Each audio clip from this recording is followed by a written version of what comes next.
오늘은 불신자를 향한 하나님의 심판의 섭리라는 제목으로 하나님 말씀 전하겠습니다. 우리는 매주 신앙 고백서를 한 항목씩 이렇게 살펴보고 있습니다. 하나님은 이 세상을 창조하시고 그냥 내버려 두시는 것이 아니라 여전히 그의 손으로 이 땅을 붙들고 계시고 섭리하신다고 우리에게 말씀하십니다. 하나님의 창조물이 하나님의 뜻을 성취하도록 보존하시고 협력하시고 통치해 가신다. 이것이 섭리의 새 요소다고 그렇게 가르칩니다. 지금도 하나님께서 붙들고 계시고 또 질서를 잡아주시기 때문에 이 땅이 존재하는 것입니다. 뿐만 아니라 하나님의 섭리는 제1원인을 뛰어넘어서 제2원인인 우리 인간과 자연 만물과 협력해서 이 모든 역사를 이루어 가십니다. 그래서 하나님이 섭리하실 때 뭐라고 하십니까? 하나님은 사람을 통해서 일하십니다. 사람들을 통해서 일하십니다. 그래서 하나님께서 우리에게 누군가의 도움을 통해서 하나님의 은혜를 입게 하십니다. 그래서 섭리를 아는 사람들은 서로를 향해서 뭐 해야 한다고 했습니까? 감사해야 된다. 내가 은혜를 입었다고 하면 그것에 대해서 할 수 있는 대로, 기회가 닿는 대로 서로를 향해서 은혜를 갚으려고 하는 마음을 가져야 된다. 하나님이 다 주신 것이니까 하나님의 은혜로 주신 것을 가지고 한 것에 대해서 내가 당신한테 왜 감사해야 됩니까? 이것은 하나님의 섭리의 그 방식을 모르는 무지에서 나온 소리입니다. 그래서 감사할 수 없다고 하는 것, 하나님에게 감사한다 하지 못하고 또 이웃에게 감사하지 못하는 것은 하나님의 섭리를 무시하는 것입니다. 그러므로 저와 여러분들이 서로를 향해서 감사할 수 있기를 주님의 이름으로 축원합니다. 이것이 하나님의 섭리를 아는 사람의 삶의 태도이고 서로의 관계 속에서 아름다운 모습인 것입니다. 뿐만 아니라 하나님은 통치하신다고 했습니다. 이 통치가 무엇입니까? 하나님은 역사의 그 자연 질서를 뛰어넘어서 하나님은 섭리를 이룰 수 있고 또 일반 섭리에 반해서 기적적인 방법으로도 하나님은 일하십니다. 때로는 악을 통해서도 자신의 뜻을 이루어 가십니다. 그래서 로마서 8장 28절에 하나님을 사랑하는 자 그 뜻대로 부르심을 입은 자들에게는 모든 것이 합력하여 선을 이루느니라 라고 그렇게 우리에게 가르치는 것입니다. 그러면 우리에게 이런 질문이 생깁니다. 하나님이 이 세상을 창조하셨고 또 하나님이 지금도 그 손으로 이 세상을 섭리하고 계시다고 하면 왜 이 땅에 이런 악이 성행하고 있고 불의한 자들이 성공하고 불의한 자들이 잘 먹고 잘 살고 반대로 신실하게 믿음 생활하고 말씀대로 살아가는 사람들은 왜 이렇게 고난이 많고 또 불의한 그 악한 자들에 의해서 어려움을 많이 겪습니까? 진짜 하나님이 이 세상을 섭리하시는 것이 맞습니까? 라고 하는 질문과 의문이 우리 마음에 생기는 것이 자연스러운 것입니다. 이럴 때 우리는 과연 하나님이 이 세상을 다스리는가? 라고 하는 질문을 할 때에 그 질문에 대해서 오늘 신앙고백서 5장 6항은 우리에게 분명한 대답을 해주고 있는 것입니다. 그래서 오늘은 이 불의한 자들, 유기된 자들, 악한 자들을 향해서 하나님이 어떻게 대하시는지에 대한 내용들을 말씀하고 있는 것입니다. 우리 6항을 같이 한번 읽어보도록 하겠습니다. 천천히 같이 한번 읽어보겠습니다. 시작. 악하고 불경건한 사람들에 대하여 전에 범한 죄들로 인해 그들의 눈을 어둡게 하고 마음을 완악하게 하신 의로운 재판장인 하나님께서는 그들의 이해를 밝게 하고 또 그들의 마음에 역사할 은혜를 주지 않으실 뿐만 아니라 때때로 그들이 이미 가지고 있던 은사들까지도 거두시고 또한 그들의 부패성이 죄를 짓도록 만드는 여러 대상들에게 그들을 노출시키신다. 그리고 하나님은 악인들 자신의 탐욕과 세상의 유혹과 사탄의 능력에 그들을 넘겨주신다. 그것에 의하여 하나님이 다른 사람들의 마음을 부드럽게 하기 위해 사용하시는 수단들에서조차 그들은 자기 자신을 강팍하게 한다. 사랑하는 성도 여러분, 오늘 6항은 이 세상에 유기된 자들, 즉 악하고 불경건한 자들에 대해서 하나님께서 말씀하고 있는 내용인 것입니다. 하나님은 사랑의 하나님이시지만 동시에 의로운 재판장이십니다. 그래서 하나님은 죄에 대하여서 결코 눈 감지 않으시며 반드시 공의롭게 심판하십니다. 우리가 지난주에 5항 택한 자들에 대해서 말씀을 살펴볼 때에도 하나님은 택한 자들의 그 죄에 대해서도 어떻게 하신다고 했습니까? 아버지와 같이 자녀들에게 징계하신다고 말씀했습니다. 택한 자들의 그 죄에 대해서도 하나님은 이 땅에서 자신들이 그 죄에 대한 합당한 징계를 받게 하십니다. 심지어 다윗 왕도 자신이 지은 그 불의한 죄에 대해서 그 가정에 칼이 떠나지 않고 그 가정이 서로 질투하고 진노하며 심지어는 자기 아들에게 배반을 당해서 왕궁에서 쫓겨가는 그런 징계까지 감당하게 하셨다. 그래서 시편 51편에서 하나님은 그 징계를 통해서 다윗이 어떻게 회복되어지는지를 우리에게 보여주었습니다. 그런데 택한 자들은 징계하시지만 이 불의하고 악한 자들, 불경건한 자들의 죄에 대해서는 하나님이 어떻게 하십니까? 심판하십니다. 하나님께서 악을 행하게 하심으로 그들을 영원한 지옥과 멸망으로 심판하신다고 분명하게 말합니다. 오늘 앞에서 보면 뭐라고 말합니까? 악하고 불경건한 자들에 대하여 그렇게 말합니다. 전에 범한 죄들로 인해서 그들의 눈을 어둡게 하고 마음을 어떻게 하십니까? 완악하게 하신 의로운 재판장인 하나님께서는 그렇게 말씀하고 있습니다. 여러분, 로마서 1장에는 성경에서 가장 두려운 표현 가운데 하나가 등장합니다. 사도 바울은 3번에 걸쳐서 말합니다. 하나님이 그들을 내버려 두셨다, 그렇게 말합니다. 우리 로마서를 가서 한번 살펴보겠습니다. 로마서 1장입니다.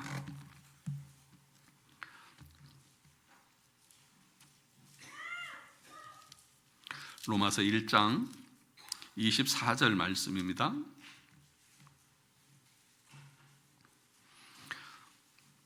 다 성경 찾으셔서 로마서 1장 24절을 같이 한번 읽어보겠습니다.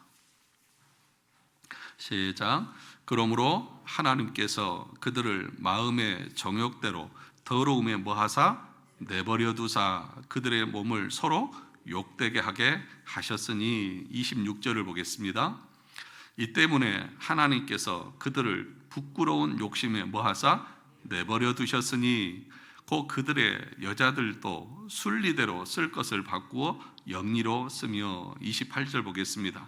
또한 그들이 마음에 하나님 두기를 싫어하며 하나님께서 그들을 그 상실한 마음대로 내버려 두사 합당하지 못한 일을 하게 하셨으니, 여기 3번씩 반복하고 있는 말이 뭡니까? 내버려 두셨다는 것입니다. 하나님께서 단순히 손을 놓으셨다는 뜻이 아닙니다. 이것은 적극적인 하나님의 심판의 행위인 것입니다. 사람이 하나님을 하나님으로 영화롭게 하지 않고 감사하지도 않을 때 하나님은 그 죄인에게 즉시 번개를 내리는 방식으로 즉결 심판을 하시는 것이 아닙니다. 때로는 더 무서운 방식으로 심판하십니다. 그것이 뭐냐? 그 사람이 원하는 그 본성의 욕심과 죄대로 내버려 두시는 것입니다. 이것이 심판인 것입니다. 사람들은 흔히 내가 하고 싶은 대로 내 마음대로 다 할 수 있으니까 나는 자유다, 나는 어떤 특권을 누리고 있는 것처럼 착각하는 경우가 있습니다. 그러나 성경은 말합니다.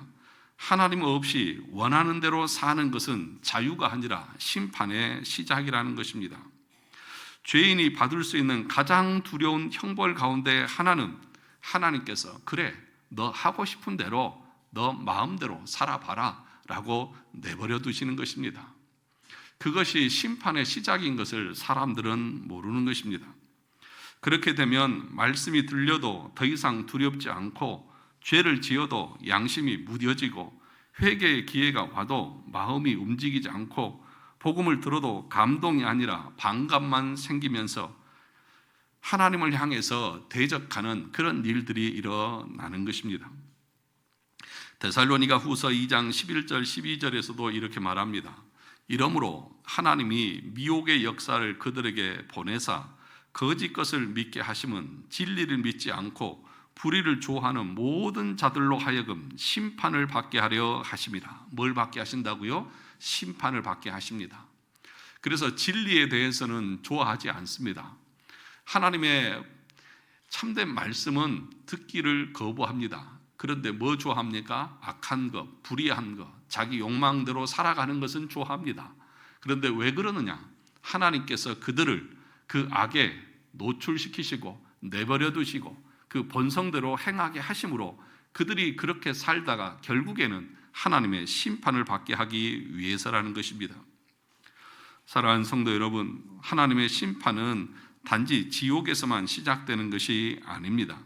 때로는 이 땅에서부터 시작됩니다. 죄를 반복할수록 죄가 더 쉬워지고 핑계가 더 자연스러워지고 양심의 소리가 더 작아지고 결국 말씀 앞에서도 완악해지는 것, 이것이 심판적 섭리의 한 모습이라는 것입니다. 그러므로 우리는 죄를 가볍게 여기면 안 됩니다. 작은 타협을 가볍게 여겨서도 안 되는 것입니다. 이 정도는 괜찮겠지라고 말하면 안 된다는 것입니다. 하나님께 반복해서 거역하는 마음은 결국 강팍함으로 굳어질 수 있다는 사실을 우리는 두려워할 줄 알아야 합니다. 여기 로마서 1장에서 내버려 두셨다라고 하는 표현은 다른 말로 하면 하나님께서 은혜를 거두셨다는 것입니다. 그래서 여기서 뭐라고 말합니까? 신앙 고백서를 다시 보시면 의로운 재판장이신 하나님께서는 그들의 이해를 밝게 하고 또 그들의 마음에 역사할 뭘 주지 않으실 뿐만 아니라 은혜를 주지 않으실 뿐만 아니라 때때로 그들이 이미 가지고 있던 은사들까지 거두시고 또한 그들의 부패성이 죄를 짓도록 만드는 여러 대상들에게 그들을 노출시키신다. 그래서 내버려 두셨다고 하는 것은 하나님이 그냥 팔짱 끼고 방관하셨다고 하는 뜻이 아니라 하나님의 은혜를 거두셨다는 것입니다. 더 이상 그들에게 은혜를 베풀지 않았다는 것입니다. 하나님의 은혜가 우리 가운데서 거두어지면 우리는 본성대로 악을 행하고 하나님을 향해서 대적하게 되는 것입니다. 하나님께서 택한 자들에게는 은혜를 베푸셔서 하나님의 말씀을 듣고 죄를 깨닫고 돌이키게 하시지만 불신자들에게는 이런 은혜를 베풀지 않고 내버려 두십니다.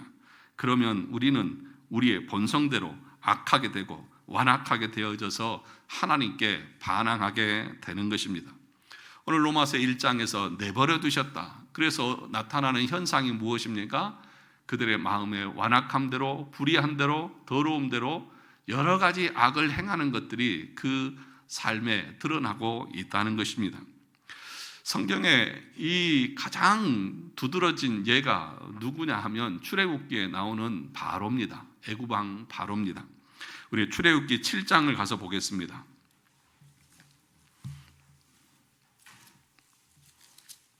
출애굽기 7장입니다.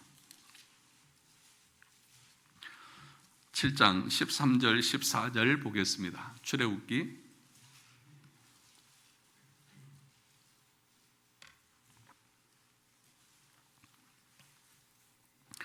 출애굽기 7장 13절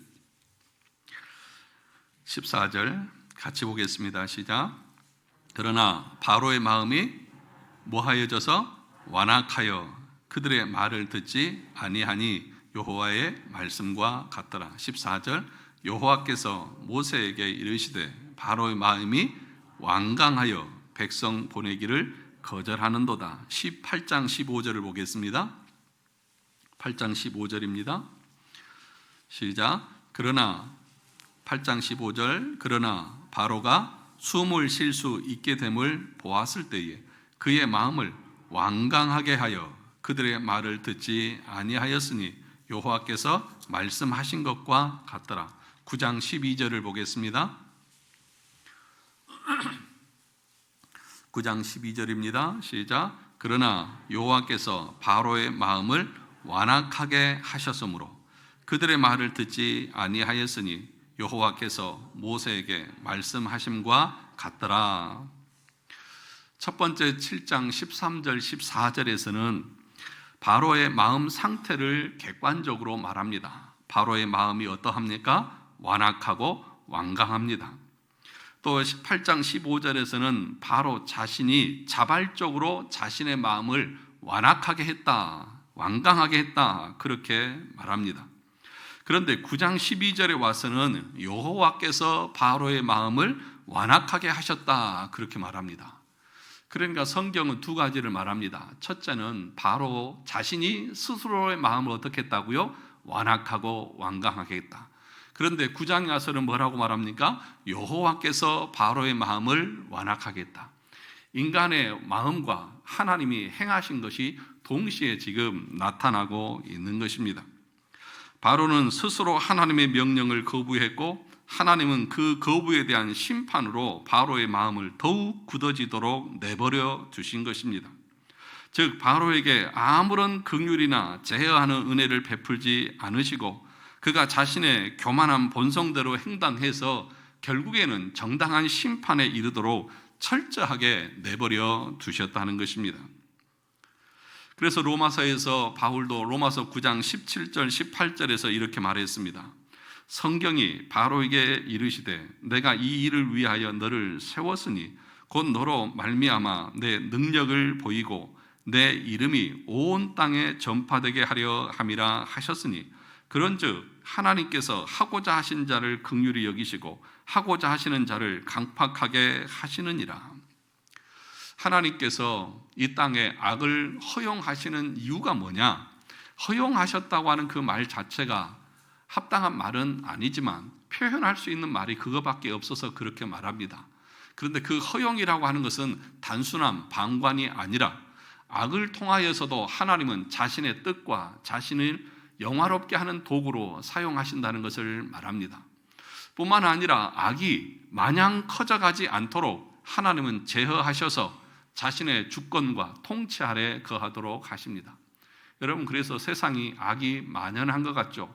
불의한 자가 끝도 없이 불의를 행하는 것 같죠? 아닙니다. 하나님은 적당하게 통제하시고 제어하셔서 악이 이 땅에 만연하지 못하도록 하십니다. 그리고 결국에는 그 악을 심판하심으로 그 모든 것이 자신의 주권과 통치 아래 있다는 사실들, 그래서 모든 사람들이 하나님의 영광을 찬양하도록 그렇게 이끌어 가시는 것입니다. 그래서 결국에는 어떻게 됩니까? 오늘 로마서 9장에서 말했던 것처럼 하나님께서는 긍휼히 여길 자를 긍휼히 여기시고 악하게 여길 자를 악하게 여기시는 것입니다. 마지막 심판대 앞에 섰을 때에 그래서 택함 받은 자들은 그리스도께서 베푸신 그 긍휼의 은혜를 찬양할 것이고 또 악한 자들은 하나님의 공의에 대해서 찬양하게 될 것이라고 신앙고백서 최후 심판에서 분명하게 말하는 것입니다. 그래서 하나님은 정의로운 재판장으로 그 죄에 대해서는 반드시 심판하신다는 사실을 우리는 분명하게 알아야 합니다. 뿐만 아니라 하나님께서 어떻게 악한 자들을 심판하시는지 이렇게 말씀하고 있습니다. 6항을 다시 한번 보시면 이렇게 얘기합니다. 밑에서 네 번째 줄에 보면 그것에 의하여 하나님이 다른 사람들의 마음을 부드럽게 하기 위해 사용하시는 수단들에서조차 그들은 자기 자신을 강팍하게 한다, 그렇게 말합니다. 참으로 비극적인 현실을 말하는 것입니다. 무슨 얘기입니까? 하나님께서 택한 자들의 마음을 부드럽게 하기 위해서 사용하시는 은혜의 방편이 있습니다. 그것이 뭐냐 하면 하나님의 말씀입니다. 성경입니다. 복음입니다. 그 말씀을 통해서 택한 자들의 마음은 부드러워집니다. 그런데 버려진 자들, 유기된 자들, 불의한 자들, 하나님을 대적하는 자들은 그 하나님의 말씀으로 자기 마음을 더욱더 강팍하게 합니다. 하나님의 말씀이 엄전하게 선포될 때 그것에 대해서 적대감을 갖습니다. 그것이 어디에서 나타납니까? 스데반이 하나님의 말씀을 전할 때 사도행전 7장에 보면 유대인들이 어떻게 했어요? 일을 걸었어요. 일을 걸었어요. 하나님의 말씀이 선포되는데 버려진 자들은 일을 갑니다. 그래서 듣기가 싫고 죽이고 싶어 하는 겁니다. 그래서 결국에는 어떻게 됐습니까? 똑같은 말씀이 증거되는데도 유대인들이 한편에서는 이를 갈고 달려들어서 돌을 들어서 쳐 죽여버립니다. 그런데 사도행전 2장에 보면 베드로가 설교했을 때에 유대인들은 어떻게 반응합니까? 성령의 은혜가 임하니까 형제들아 우리가 어찌할꼬 하면서 회개하고 나오는 것입니다. 그러면 베드로의 설교가 낫고 스데반의 설교는 잘못되었습니까? 아닙니다. 똑같은 하나님의 말씀을 증거했습니다. 그런데 버려진 자들, 불의한 자들은 하나님의 말씀이 듣기 싫습니다. 그러니까 그 말씀은 우리를 구원하고자 하는 하나님의 선물이고 하나님의 은혜의 방편이고 수단입니다. 그런데 그 은혜의 수단으로 하나님은 불의한 자들을 심판하십니다. 그래서 그 말씀에 대적하게 만들므로 자기들 스스로가 악한 자들이라고 하는 사실을 증거하게 만드는 것입니다. 그래서 어떻습니까? 하나님의 말씀을 들으면 들을수록 악한 자들의 마음은 더욱더 단단하게 굳어져서 결국에는 그 말씀을 대적하는 것입니다. 같은 예배당에서 같은 설교자를 통해서 같은 말씀을 듣는데도 어떤 사람은 회개의 눈물을 흘리고 어떤 사람은 마음이 더욱 딱딱해져 갑니다. 같은 복음, 같은 수단, 같은 말씀인데 그 결과가 정반대로 나타나는 것입니다. 이것은 우연이 아닙니다. 바울은 그래서 고린도후서 2장 15절 16절에서 이렇게 말했습니다. 복음을 전하는 사역자들이 구원받는 자들에게는 망하는 자들이나 동일하게 그리스도의 향기다라고 말합니다. 이렇게 말합니다. 우리는 구원받은 자들에게나 망하는 자들에게나 하나님 앞에서 그리스도의 향기니 이 사람에게는 사망으로부터 사망에 이르는 냄새요 저 사람에게는 생명으로부터 생명에 이르는 냄새라 누가 이 일을 감당하리요? 그러니까 복음을 전하는 목회자의 이 설교는 그리스도의 향기입니다. 향기. 그런데 누구에게는 향기지만 누구에게는 냄새입니다. 복음을 듣고 구원에 이르는 하나님의 선택된 백성들은 그 하나님의 말씀이 향기처럼 향기롭게 들리고 그 말씀이 너무 달콤한 말씀으로 받아들여집니다. 그런데 불의한 자들, 거절하는 자들, 불신자들에게는 이 말씀이 어떻게 들립니까? 냄새로 들립니다. 어떤 냄새요? 사망의 냄새로 들리는 것입니다. 거절합니다. 완악해집니다. 그래서 그 말씀을 통해서 그들은 하나님의 심판을 받고 있는 것입니다. 똑같은 향기, 그 복음이 전해지더라도 받아들이는 사람의 그 영적인 상태에 따라서 그 결과는 정반대로 나타나는 것입니다. 은혜를 입은 자들에게는 그것이 나를 살리는 생명의 향기가 되고 그 복음의 말씀이 너무 좋고 시편에서 고백했던 것처럼 주의 말씀이 내 입에 꿀과 송이꿀보다 더 달게 느껴지는 것입니다. 하지만 마음이 완악하게 굳어진 자들에게는 그 복음이 오히려 반발심을 일으키고 걸림돌이 되어져서 자신을 영원한 멸망으로 이끄는 사망의 냄새가 되는 것입니다. 예수님께서도 마태복음 13장에서 씨 뿌린 자의 비유를 통해서 분명하게 말씀하지 않았습니까? 같은 씨가 뿌려지는데 길가에 떨어진 씨는 새가 막아버렸고 돌짝밭에 떨어진 씨는 뿌리를 내리지 못했고 가시떨기에 떨어진 씨는 자라다가 막혔습니다. 오직 좋은 땅에 떨어진 씨만이 30배, 60배, 100배의 열매를 맺었던 것입니다. 사랑하는 성도 여러분, 제가 여러분들에게 다른 설교를 하고 있나요? 어떤 사람은 순수한 복음의 설교를 하고 있고 어떤 사람은 악한 길로 인도하는 설교를 하고 있나요?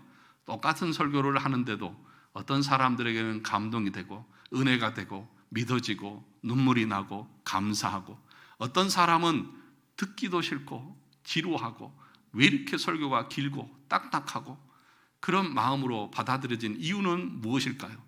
설교가 잘못되어서 있습니까? 오늘 성경은 우리의 마음이 하나님의 은혜가 임하지 않기 때문이다. 하나님께서는 그냥 그 본성대로, 죄악대로 내버려 두신 것이고, 하나님께서 은혜를 베풀지 않고 거두어 버리기 때문에 그 심령이 그 본성대로 악을 행하고 그 본성대로 하나님을 거역함으로 멸망으로 나가는 사망의 냄새로 들린다고 말씀하고 있는 것입니다.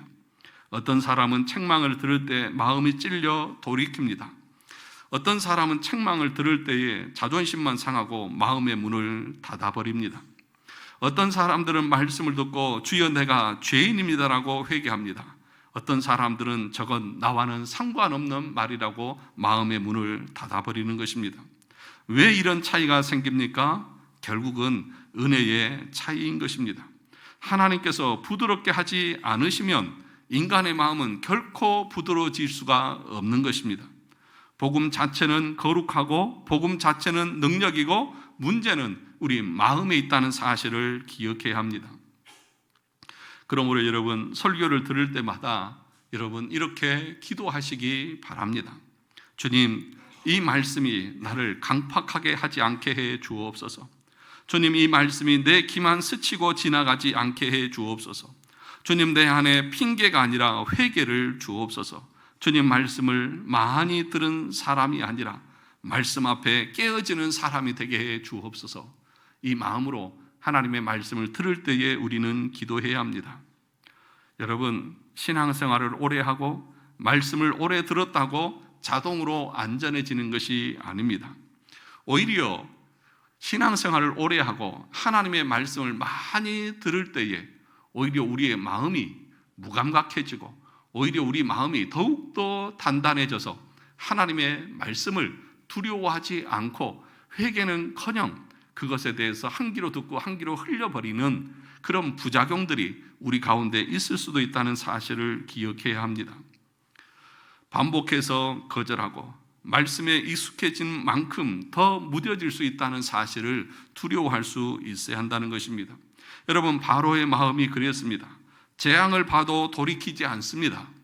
10가지 재앙을 당할 때마다 그 마음이 회개했습니까? 아닙니다. 계속해서 들었지만 오히려 그 마음은 계속해서 더 강팍해지기만 했습니다.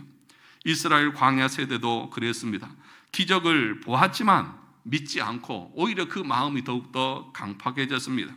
예수님 당시의 종교 지도자들은 어떻습니까? 말씀 가까이에 있었으나 생명에서는 멀었습니다. 그래서 그들은 어떻게 되어졌습니까? 우리 주님 앞에 이 지옥의 자식들아 라고 심판을 받았던 것을 우리는 압니다.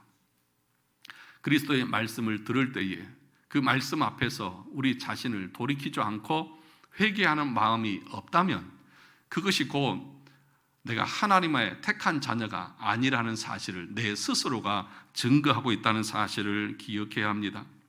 그러므로 오늘 우리에게 필요한 것은 무엇입니까? 더 많은 종교 지식만이 아닙니다. 은혜를 사모하는 겸손한 심령입니다. 하나님의 은혜를 거두시면 사람은 말씀 앞에서도 자기 죄를 정당화하게 됩니다. 그러나 은혜가 임하면 작은 것에서도 자기의 연약함을 고백하고 회개하며 주의 은혜를 붙들고 소망하며 나가는 것입니다. 사랑하는 성도 여러분, 이것이 은혜의 수단 자체의 문제입니까? 아닙니다. 그것을 받아들이지 못하는 우리의 문제인 것이고 더 나아가서는 하나님께서 은혜 베푸시지 않으니까 그 은혜를 거두어 가버리니까 내 본성대로 내버려 두시니까 우리 안이 그 완악함으로 단단하게 굳어져 가는 것입니다. 사랑하는 성도 여러분, 우리는 그러면 어떠해야 합니까?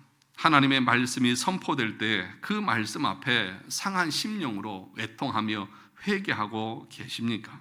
아니면 말씀을 들으면서도 내 고집과 내 생각, 합리적인 이론을 내세우면서 하나님의 말씀을 거부하고 있지는 않습니까?